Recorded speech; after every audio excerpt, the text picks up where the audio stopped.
From claims of healings and visions to the world's most inexplicable events, whether you're a believer or a skeptic, the truth is always worth the hunt. EWTN Radio presents The Miracle Hunter with Michael O'Neill. Welcome to the Miracle Hunter Radio Show on EWTN Radio. This is Michael O'Neill. I'm the Miracle Hunter. We've got a big show for you today. We'll be talking today with John Touhey from Aleteia about AI and its use in visualizing the image of the Shroud of Turin. Some new news came out recently about the Shroud and its authenticity. And so I think that visualizing images of the Shroud through AI is an effective tool. We'll be excited to hear what he has to say about that.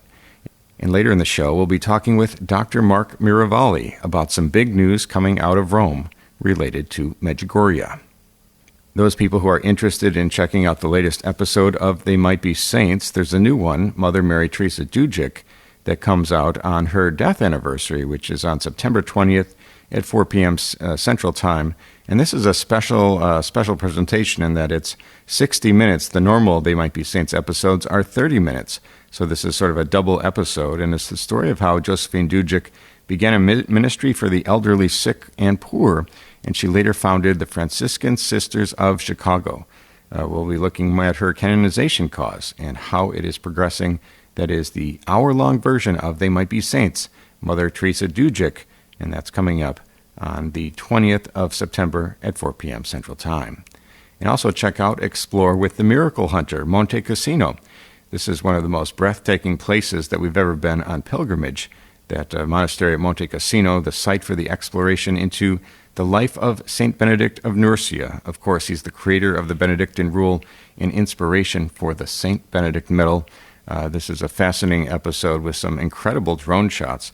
Check this one out. Explore with the Miracle Hunter, Monte Cassino, on the 21st of this month at 6 p.m. Eastern Time.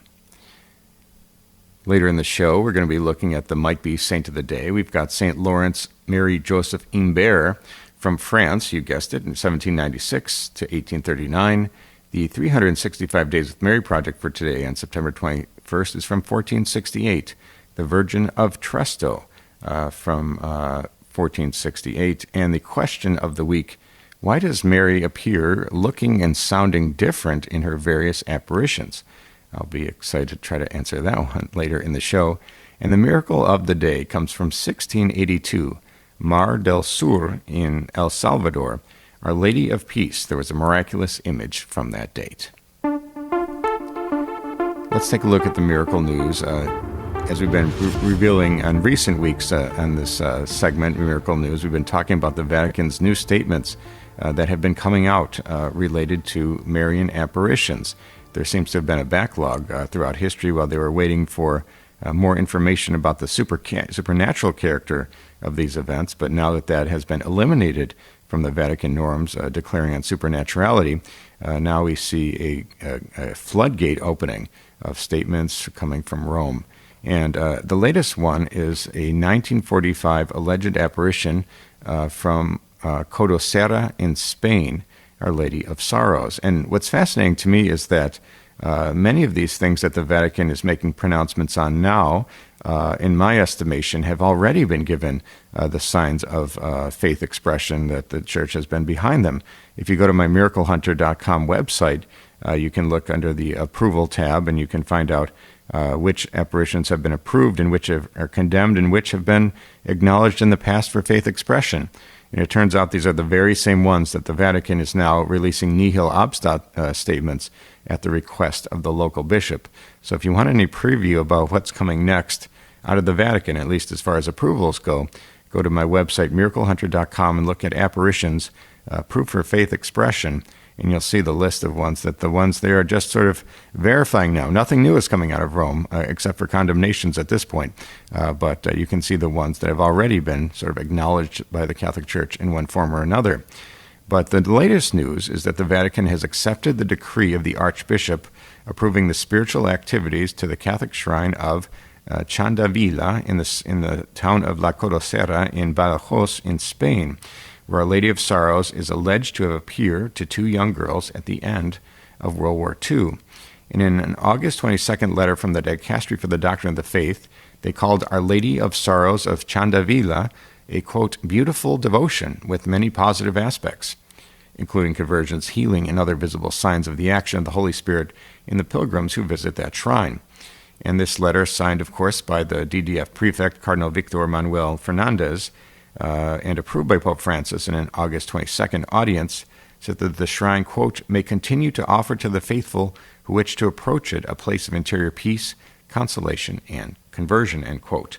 Now, devotion to Our Lady of Sorrows, or of Chandavila, it springs from several alleged apparitions of Our Lady of Sorrows to two young Spanish girls, 10-year-old Marcelina Barroso Esposito and 17-year-old Afria Bergilo Bianco, close to the border with Portugal, shortly before the end of World War II in 1945.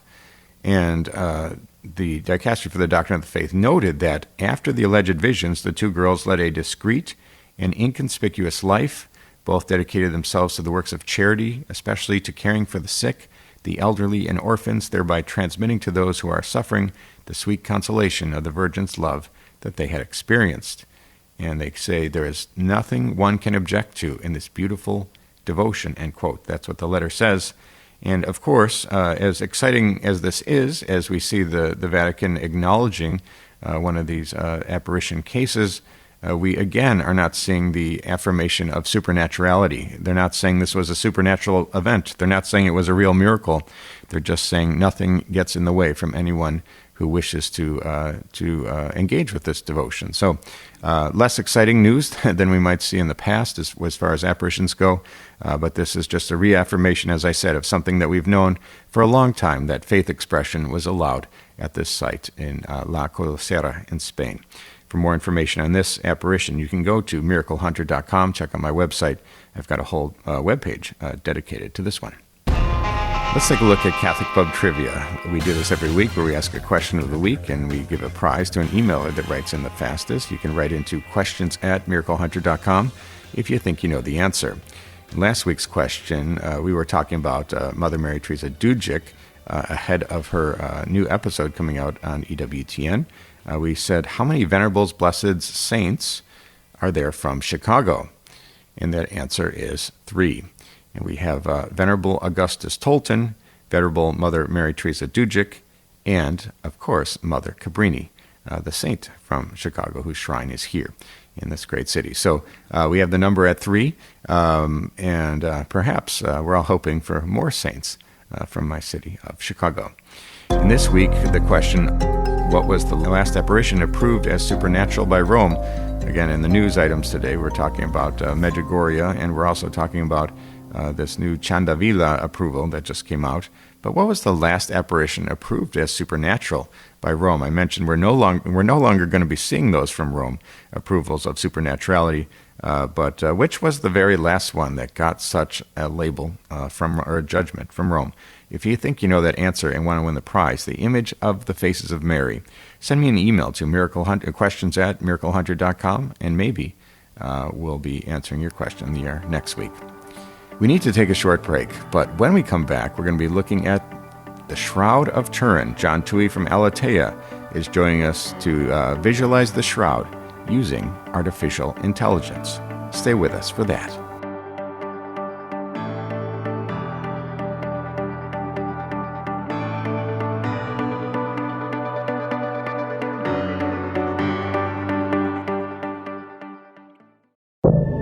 Now, back to the Miracle Hunter on EWTN.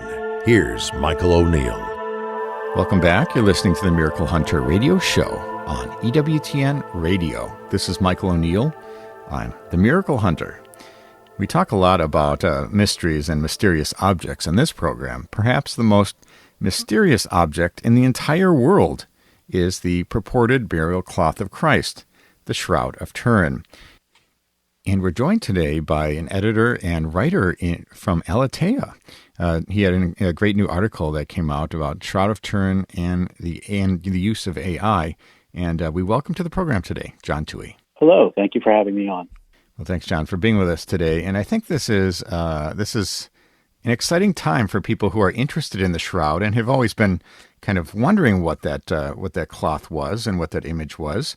Tell us about the news that came out in recent weeks related to perhaps some new testing and some new data that we can have about that shroud. Yeah, a few weeks ago, it was announced that there was some Italian researchers tried a new dating method. Now, it's rather technical and complicated, but they used X-rays to try to date the fibers in the shroud, and they were trying to date the cellulose within the fibers. And so using this X-ray method, which is extremely complicated and beyond my competence, to be honest, they were able to, according to the method they used, date the shroud to the linen on the shroud to about 2,000 years. Now, that date relies on certain assumptions, as all dating methods do. So the date they came up with depends on the humidity levels and the temperatures that the shroud was stored in before the year 1300. So when you see that the shroud was dated to 2,000 years old, you, like any date that is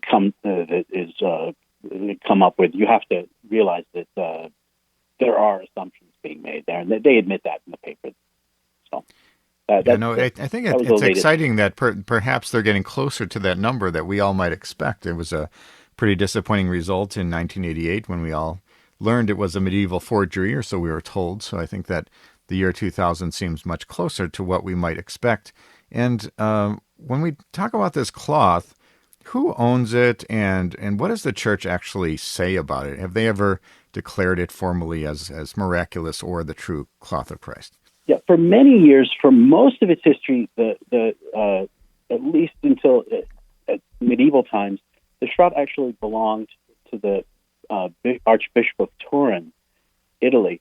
But in recent years, the Archbishop passed the cloth on, the ownership of the cloth, to the Pope. So the Pope actually is the owner of the Shroud of Turin now. And what was your other question? I'm sorry. Has the church ever come out with any statement calling it a miracle or calling it the true burial cloth of Christ? What does the church say about this object? Yes, the church has never declared that the shroud is the authentic burial cloth of Christ. Now, recent popes have visited Turin during various exhibits, and they have spoken about the shroud in ways that really appreciate the cloth for what it is and what it might tell us about Christ, but the church has never made any definitive pronouncements. It's like with many miracles, we're not forced to accept that it's real. That's left up to our faith. We're talking today with John Touhey, editor and writer for Aleteia. He's got a great new article that just came out. Has AI generated an accurate image of the man on the shroud? And I think what's pretty interesting about this is this cloth has been in the possession of the church for years, for centuries, and it wasn't until an amateur photographer, this Secondo Pia, took an image of this shroud, and they realized that it was somewhat of a negative, showing us, and then could be reversed to the positive. Talk a little bit about that time in the late 1800s that brought the shroud into new view, you might say. Yeah, that's one of the most fascinating things to me about the shroud is that as new technologies have come to the fore, the shroud itself has really revealed new things to us, and in the case of that photograph that Pia Secondo took, he was shocked when he took a photograph of the cloth itself, and the image itself is very, very faint. It's like the color of light straw. And I've having seen the shroud itself decades ago now, you can barely see that image. And so he was taking a photograph to record it. Photography is relatively new then. And when he was in the darkroom, he was really shocked to see that the negative plate that he had revealed a positive image of this figure on the shroud. And that was the first time that people realized, oh, this cloth really acts as a photographic negative. But it was really controversial. At first, people didn't even believe it. It took a few decades even for people to photograph it again and recognize, yeah, that is true. It really is. It does have this quality, and so that really launched a whole new endeavor of scientists and enthusiasts to really study this cloth through scientific methods. Before then, it had been an object of veneration, but it had not become an object of scientific study. And so over the decades, most notably in the 1980s, the STIRP project, where a group of scientists were actually able to go in and examine the cloth for several days and do all sorts of scientific testing on it. And this entire new science of studying the shroud was born. It's really revealed incredibly fascinating things about the cloth. Absolutely. We're talking today with editor and writer for Aleteia, John Touhey, about his new article about the Shroud of Turin and AI. And I think what's interesting, of course, is that the idea that we could see the actual face of Jesus as given to us by the shroud has been a point of excitement for us around the world. I think that's been such a major discovery. People are hoping it's true, wondering if it's true. But either way, it's been a way that we can sort of imagine what the face of Christ looked like. And we see many paintings and things otherwise derivative of that shroud image that can kind of say, well, if we base it on what's on this cloth, maybe Jesus looked like that.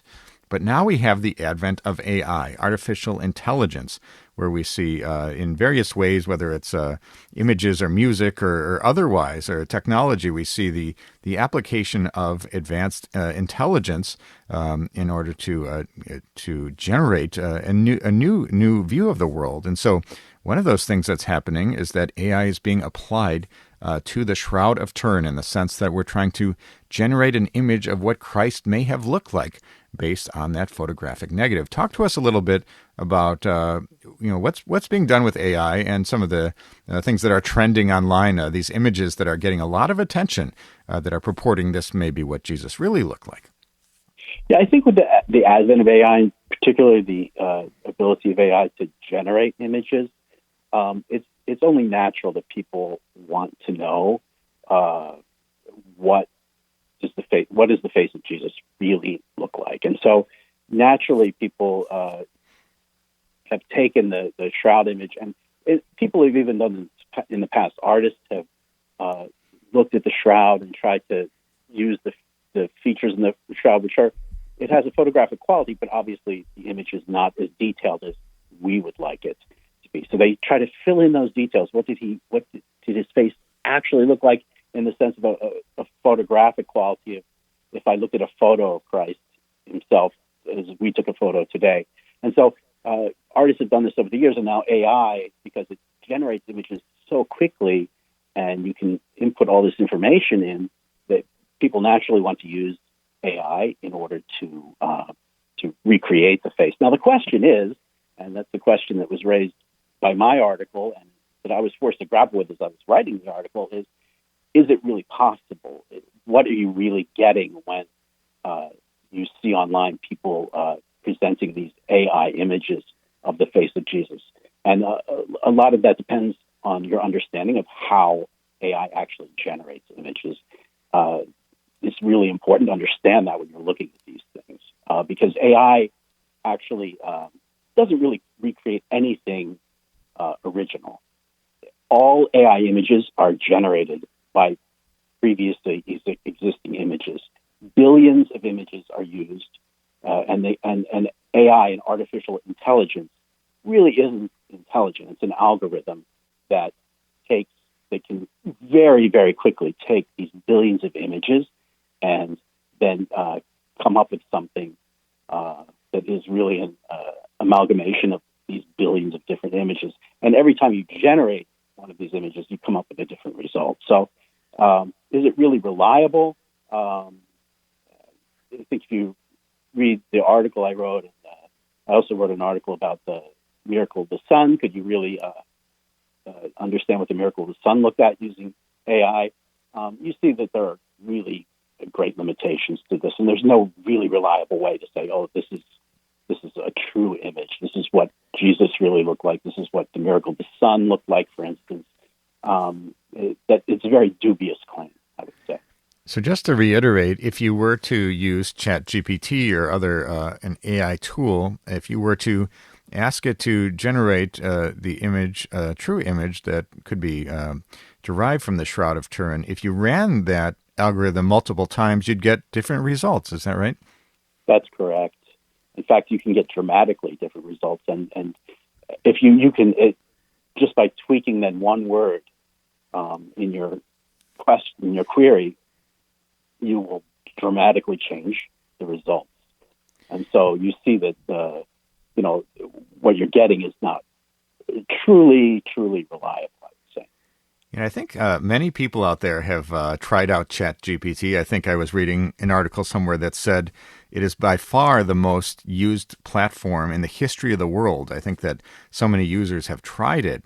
For those people who haven't tried it or are unfamiliar with it, talk about the inputs that you would give. Give us a little, very brief tutorial here. If you were to open ChatGPT and enter a command, what would be a command that you would give it that would result in an image of the Shroud of Turin?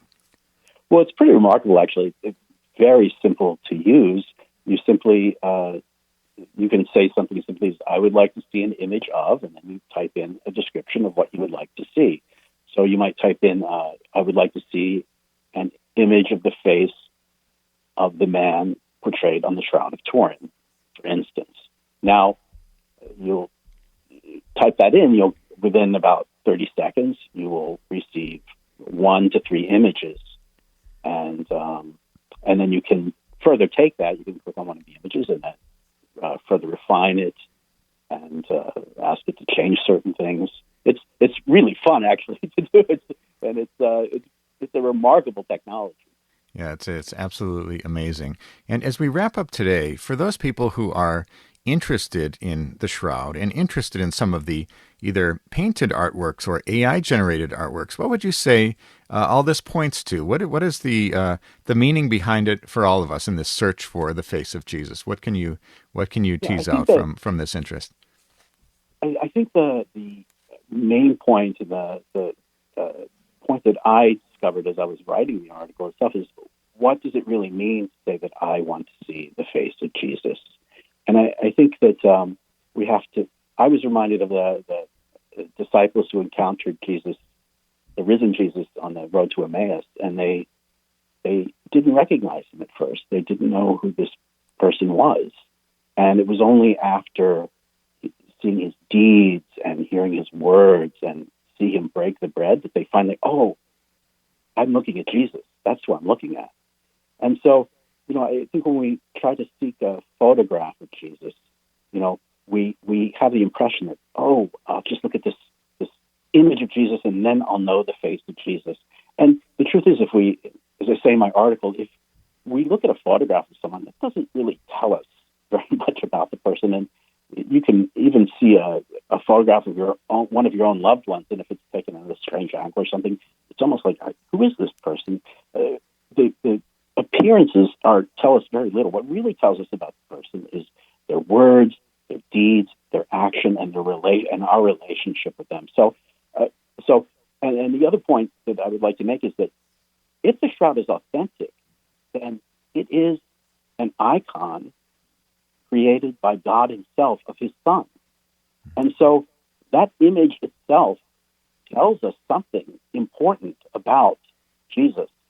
And the desire to improve that image, to give it more detail, to make it look more like the kind of photograph that I'm used to, can actually take me away from the truth within the image that God has given me himself. You might deface that image and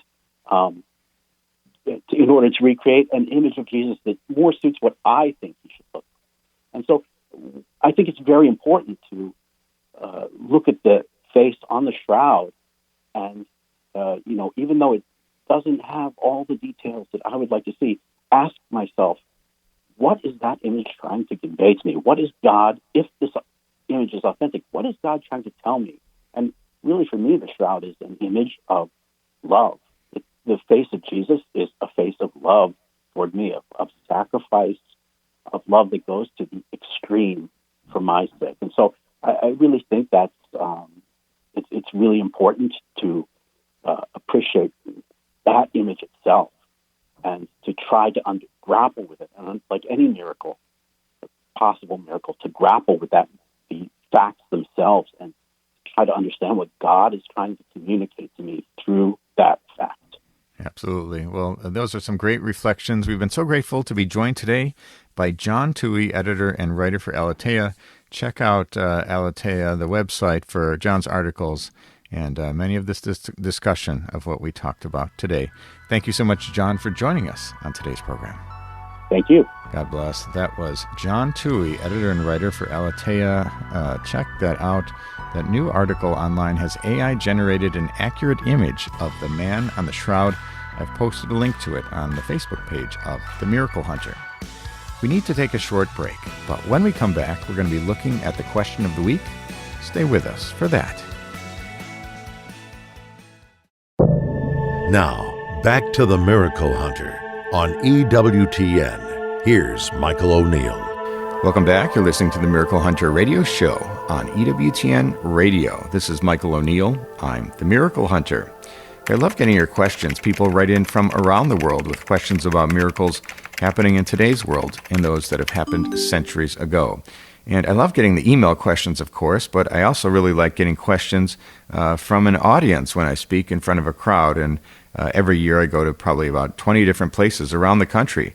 And I speak at Catholic shrines or parishes or conferences, and I love to talk for about 45 minutes. These days I've been speaking about Eucharistic miracles quite a bit to line up to the USCCB's Eucharistic Revival this year.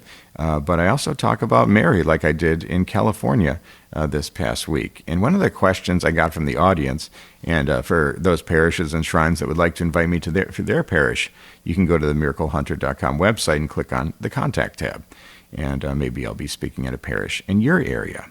But this past week I spoke in California, and one of the questions that came up that I thought was pretty engaging was, why does Mary appear differently and sound differently in her different Marian apparitions? And that was a great question from the crowd that I thought was worth repeating here. You know, I think that we all see Mary, of course, appropriately as Mary of Nazareth. But then we have all these other titles of Mary, Mary of Fatima, Mary of Lourdes, Mary of Guadalupe, these different titles of Our Lady from all around the world. And why do we see her appearing so differently? We might see her in white at Fatima, or we might see her wearing that blue agave. We might see her wearing that blue dress in Guadalupe. So why so different? And she speaks differently, of course. She speaks in different languages at different places. So why do we see a difference? Isn't it all the same Mary? Shouldn't she always be exactly the same? So that's sort of the question that I got. And the way I would try to answer that one is that Mary appears for her children. And as a loving mother, she appears in the way that they're best received. And anybody who has children might notice that a mother talks to the different children in a different voice, in a different way, and perhaps has different words of encouragement or different ways of addressing them.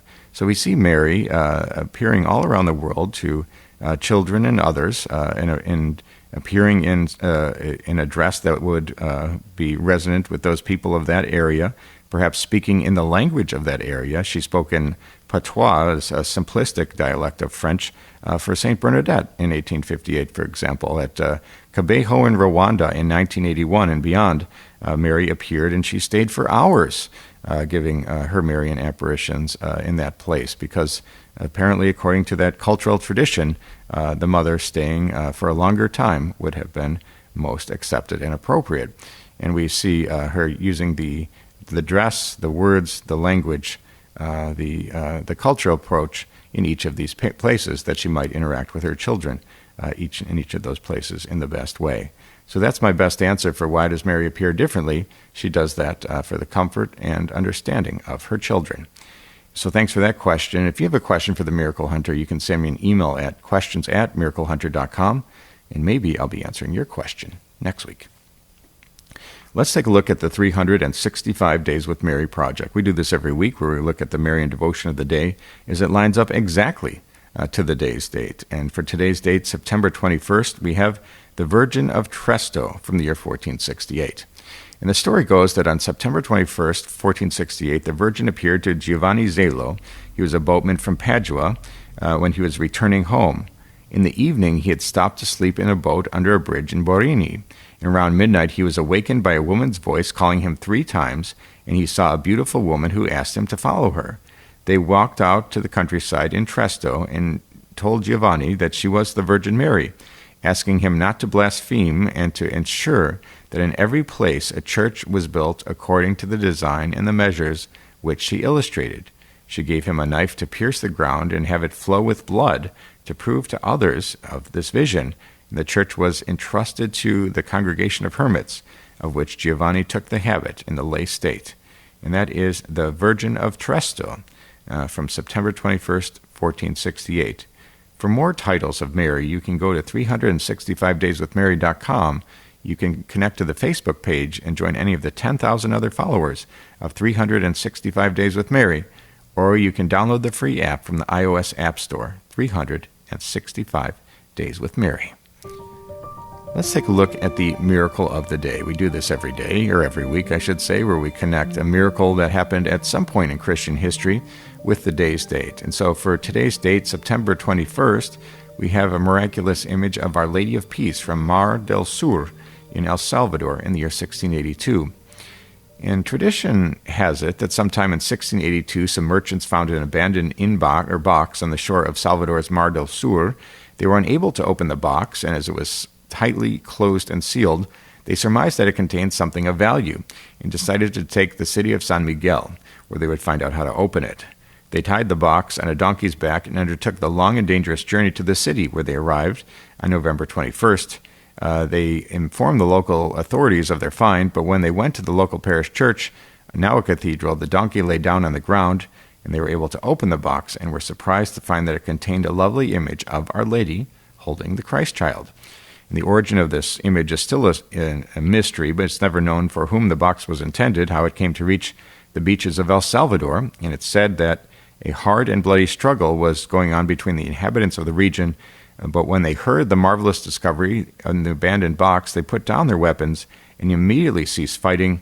It is also related that during the 1833 struggles, when everybody expected a bloodbath, the victorious side, instead of taking reprisals, had the blessed image placed in the atrium of the parish church. At the feet of Our Lady, a solemn vow was made to keep no grudges and to erase all hatred from the hearts, so that peace would bring about brotherhood and reconciliation. And that is why the image was given the beautiful title of Our Lady of Peace, whose celebration is held on September 21st in memory of its arrival at San Miguel. And so on the day that this happened, September 21st, 1787, everyone saw in the sky, formed by the clouds, a white palm leaf that seemed to sprout from the crater of the volcano.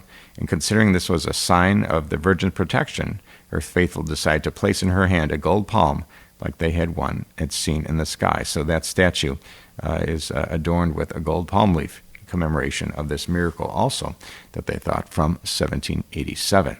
And that is the miracle of the day, Our Lady of the Peace, the miraculous image from Mar del Sur in El Salvador. For more information on this, you can go to miraclehunter.com. Let's take a look at They Might Be Saints. We do this every week where we look at the sainthood news and those things happening regarding to those on the path to sainthood. And we have this week, we talk about from miracle workers to martyrs to those ordinary people living extraordinary lives of heroic virtue. These are the people that make us wonder if someday they might be saints. And this connects with my television series, which airs every Wednesday at 9 a.m. Eastern Time on EWTN, and also my book, They Might Be Saints. I think it's my best one. It's available from EWTNRC.com by that same title. And we see this past week the news related to saints and future saints is the beatification of Moises Lira. And Mexico's Catholic Church got a new addition to the ranks of blessed this week with the beatification of Reverend Father Moises Lira. And the beatification ceremony took place on Saturday at the Our Lady of Guadalupe Basilica. and it was led by Cardinal Marcello Semeraro, the prefect for the dicastery for the cause of saints, who was appointed by Pope Francis to go there for this occasion. And before Lira, the latest Mexican to be beatified was Maria Concepcion Cabrera in the year 2019. And he was born in 1893 in Puebla. I've been there for filming. He was one of Mexico's most conservative states there. And his mother died when he was 5, and he suffered the absence of his father, who had to relocate for work.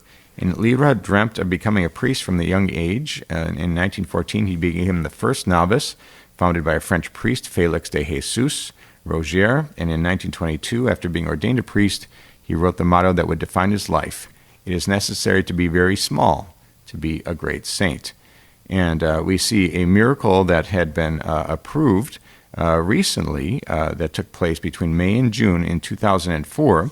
Back then, a pregnant woman from Guanajuato got the worst news imaginable. At the age of 18 weeks of gestation, her unborn daughter suffered from a condition characterized by the accumulation of fluid. The diagnosis, her doctor said, would be fatal for the baby or affect the mother. And they thought to terminate the pregnancy, but the woman and her husband refused. And the diagnosis was fetal hydrops, and I think that was the same diagnosis used in the Michael McGivney miracle.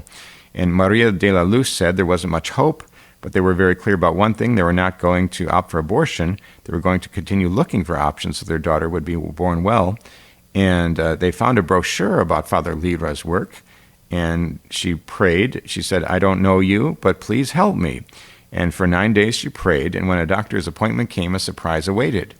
"What did you do?" the doctor asked the couple. "Because your daughter is healthy." That is where the intercession of Father Moises is very evident, said Mother Maria de la Luz. It shows how a miracle was produced by faith. And de la Luz's congregation learned about the case in 2014, and the beatification request was made through the local diocese the following year. And 8 years passed until Pope Francis issued a decree for the miracle in 2023. And so this is the latest saint in Mexico, Moises Lira, and that beatification, like they said, was held in the Basilica of Our Lady of Guadalupe. We need to take a short break, but when we come back, we're going to be talking with Dr. Mark Miravalle about the big news about Medjugorje that came out from Rome this week. Stay with us for that.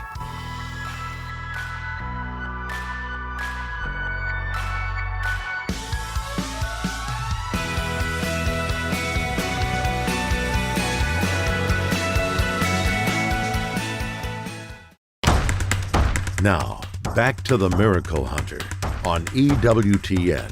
Here's Michael O'Neill. Welcome back. You're listening to the Miracle Hunter radio show on EWTN Radio. This is Michael O'Neill. I'm the Miracle Hunter.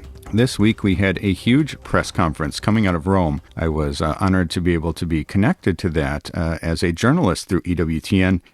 You know, there was a very small group of us who were connected, and I got to listen to the whole press conference in English, so that was helpful to me, which of course was presented in Italian. And some watchers of this have said that this is the most significant Vatican press conference related to miracles since the release of the Fatima Secret. And of course, that was a big event in the year 2000. And here we are these years later with a statement about Medjugorje.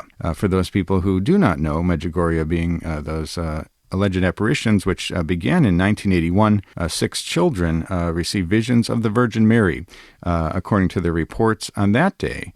And it has persisted for the following 40-plus years, even to the current day. And you might have as many as 50 million pilgrims going there. And there have been reports of things like healings, conversions, vocations. It has certainly been a place of immense spiritual fruits. And people have known that throughout the world, and the Vatican has known that for years. And now we see this, we had this new press conference this week that centered around the fruits of Medjugorje. This all kind of unfolded with last May 17th. We see a new set of norms. The previous norms for proceeding and judging alleged revelations and apparitions came out in 1978. and the updated norms, which I assumed they'd be doing for years and years, and finally they did, came out. And perhaps those norms were established specifically to pave the way for this statement on Medjugorje. And we see it receiving the highest level of church approval under the new norms, which is nihil obstat, nothing obstructs, nothing stands in the way. And so we see Medjugorje as a fully approved place of Marian apparitions after, you might say, 40 plus years of the Vatican never making a formal comment. We see the establishment of a church commission, the Ruini Commission in 2010 by Pope Benedict. We see Pope Francis having established an apostolic visitor, somebody resident there in Medjugorje, a representative from the Vatican. We see Pope Francis having delivered messages to their gatherings there. There have been signs of approval from Rome, but this is the very first case in all these years getting past the statements of the local bishops, the 1991 statement of the Zadar Declaration from the Yugoslavian Bishops' Conference. But this is the one and first time that we see the Vatican formally making a declaration about the apparitions of Medjugorje. So it was a big event.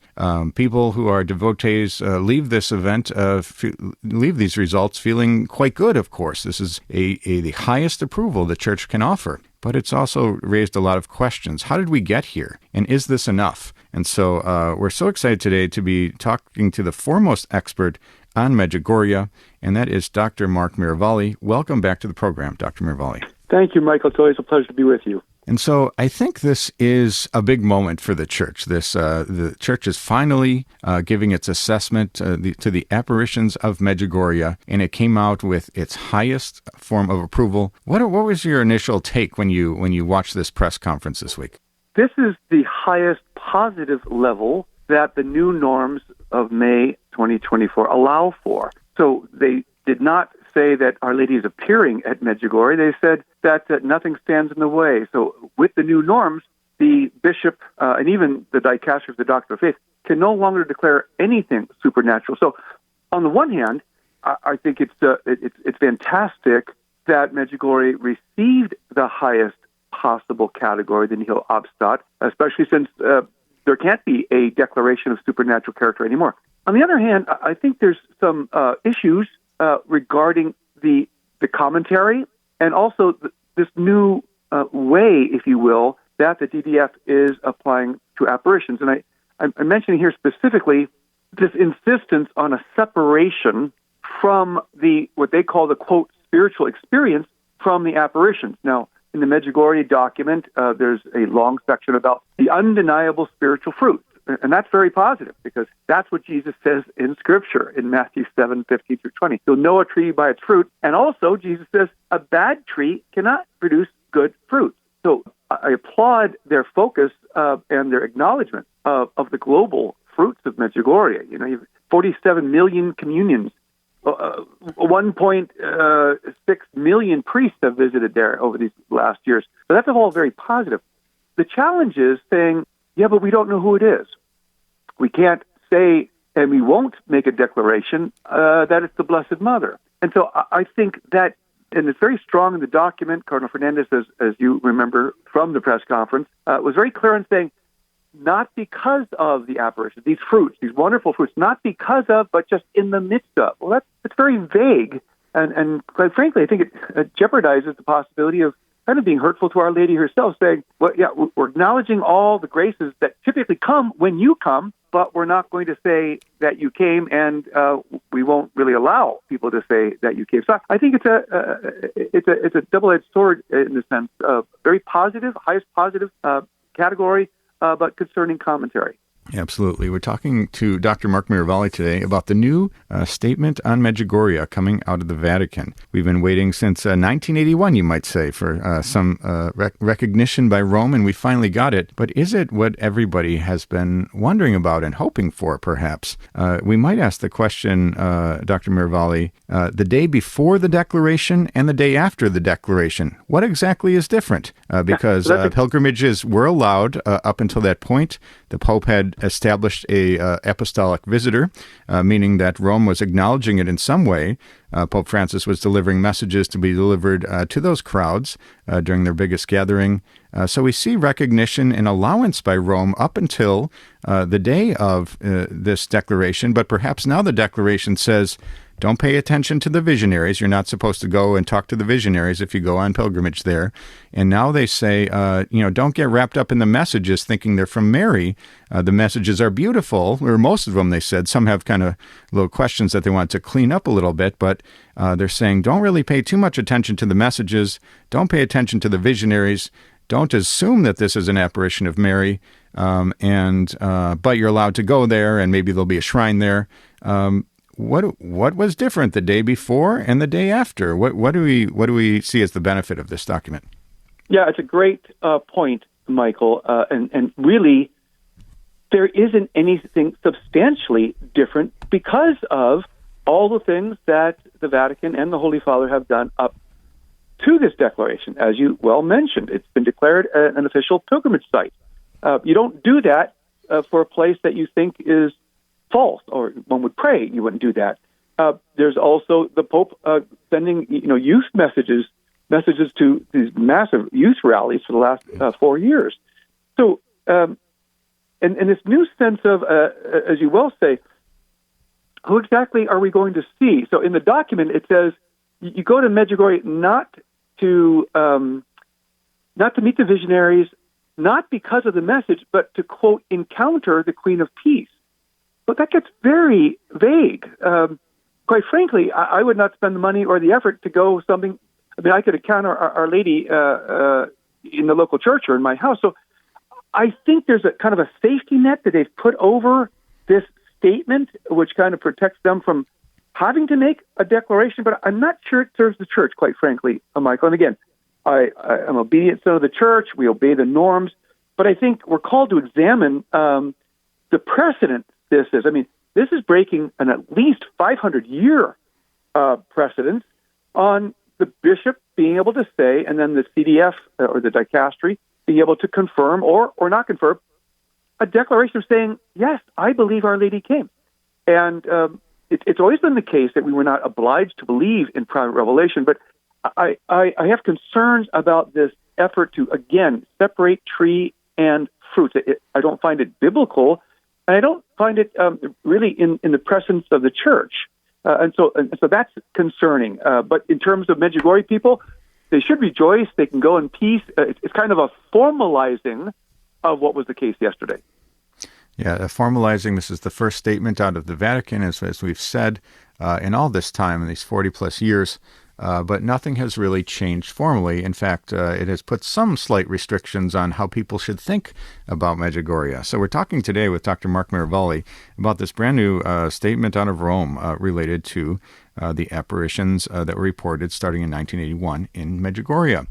And I think that one of the things that concerns me is this May 17th document. We've seen, I think, 9 different declarations coming out of Rome since May 17th, these new norms that have updated the 1978 norms for judging private revelations. And a question that I had is, I'm always trying to figure out the reason for things, and I was trying to figure out, why did those new norms come out now? I think the old norms were doing quite well. I know the document is a little bit older by modern standards. We might expect to see updates to these things, but why did we see this update anyway? And we've seen 9 declarations coming out since that document. They're moving quickly, and it's they've got a big backlog of cases, and it's good that they're moving through those. But it seems to me that that document was created just for this moment to make a statement on Medjugorje. And it's in my mind, this is a little bit of a shell game, or in a popular modern phrase, moving the goalposts. And I think we move the goalpost way in. No longer does the church make a statement about supernaturality. And so the much easier or faster decision is whether the place can be a place of devotion, if there's anything wrong with it. They're not saying if it is truly a place where Mary has appeared. So what is your opinion, Dr. Miravalle, about this new statement having been released, and making it somewhat easier for Rome, or they have to do less work perhaps than they did in the past. And has this been just an effort to clean up Medjugorje and just get that in the past and make a statement while they can, rather than worrying about the full investigation? Now, I think it's very important to underscore that these are now prudential, pragmatic judgments that are not returning to any first-hand research. For example, as you heard Cardinal Fernandez mention in the press conference, somebody asked the legitimate question, have you even spoken to the visionaries? And the response was no. That was shocking to me. That was shocking to me that this is not based on any new research, talking to the visionaries, not going further beyond the Ruini Commission of years ago. This is just something they did to clean this up and get this in the past, in my opinion. So I was shocked at that. I think too, Michael, that this is what we've seen in 9 cases. How could you do thorough investigations of 9 reported apparitions in 2.5 months?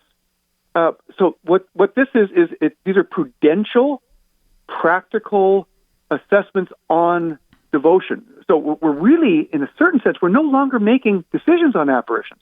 We're making decisions on levels of devotions, and some of the decisions seem very arbitrary. For example, when Cardinal Fernandez came up and he said, "Well, there's no doctrinal issues at Medjugorje." He said, "Not like Amsterdam, where they're speaking the dogma of the co-redemptrix." I found that very revealing, because it says, "Oh, well, you didn't have a problem with the apparitions. You had a problem with the request for a dogma." But in fact, that's a request that started in 1915 and has 800 cardinals and bishops behind it and 8 million people. So again, there seems to be a new arbitrariness, but it's very important to point out these are not being thoroughly researched in any new way. Well, I don't know about you, but I won't want to pick a university or a job or ask someone to marry me just based on a paper report.